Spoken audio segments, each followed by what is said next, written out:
আগামীকাল সোমবার সর্বোচ্চ আদালতে আরজিকর মামলার শুনানি রয়েছে। তার মধ্যে গত পরশু ঘটে গিয়েছে সাগর দত্ত মেডিকেল কলেজে চিকিৎসক এবং নার্সদের উপর হামলার ঘটনা।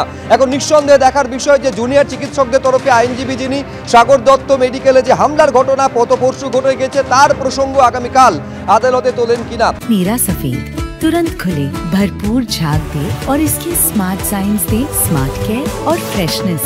मेरी चॉइस मेरा सफेद।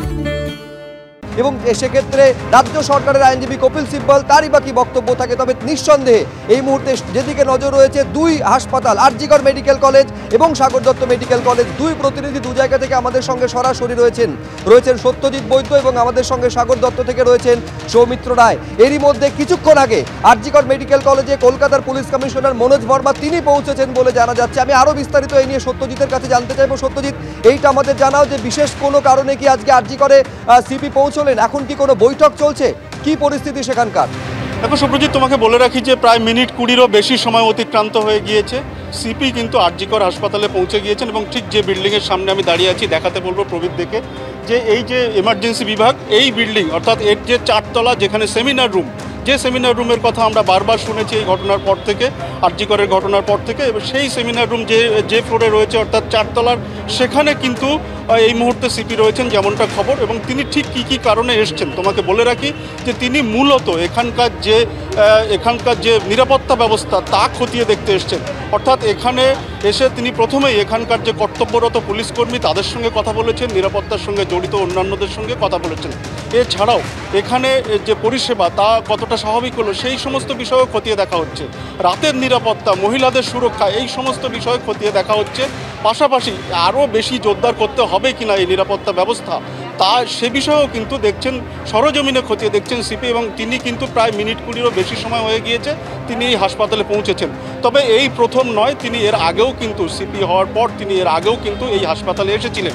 এবং তুমি জানো যে এই হাসপাতাল খবরের শিরোনামে আসার পর থেকে এর আগেও কিন্তু এই হাসপাতালে হামলার ঘটনা ঘটেছে।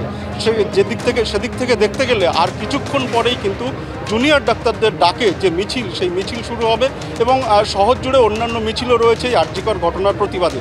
ঠিক সেদিনই কিন্তু হাসপাতালে স্বয়ং সিপি তিনি সরজমিনে পুরো ব্যবস্থা খতিয়ে দেখতে এলেন।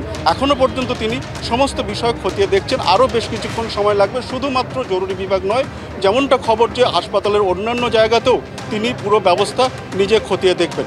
সুব্রজিৎ, একেবারে যে নিরাপত্তার ব্যবস্থাপনা করা হয়েছে পুরোটা পুলিশ কমিশনার মনোজ ভার্মা তিনি সরেজমিনে খতিয়ে দেখার পর এই মুহূর্তে আরজিকর থেকে বেরিয়ে যাচ্ছেন। সেই ছবি আপনারা দেখতে পাচ্ছেন সরাসরি।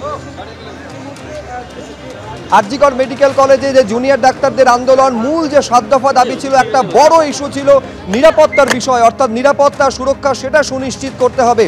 এই নিরাপত্তার বিষয়টা যেহেতু এখনো পর্যন্ত সুনিশ্চিত করা যায়নি বলে তারা দাবি করছেন, যার একেবারে সাম্প্রতিকতম দৃষ্টান্ত হচ্ছে গত পরশু সাগর দত্তে যেভাবে হামলার ঘটনা ঘটেছে।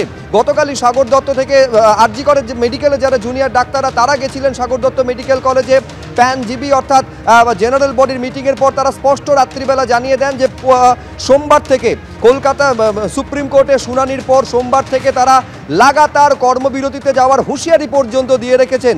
কার্যত রাজ্য সরকারকে সোমবার পর্যন্ত ডেডলাইন জুনিয়র চিকিৎসকদের তরফে দেওয়া হয়েছে। মূল বিষয় হচ্ছে নিরাপত্তা এবং সুরক্ষা, সেইটা সুনিশ্চিত করতে হবে।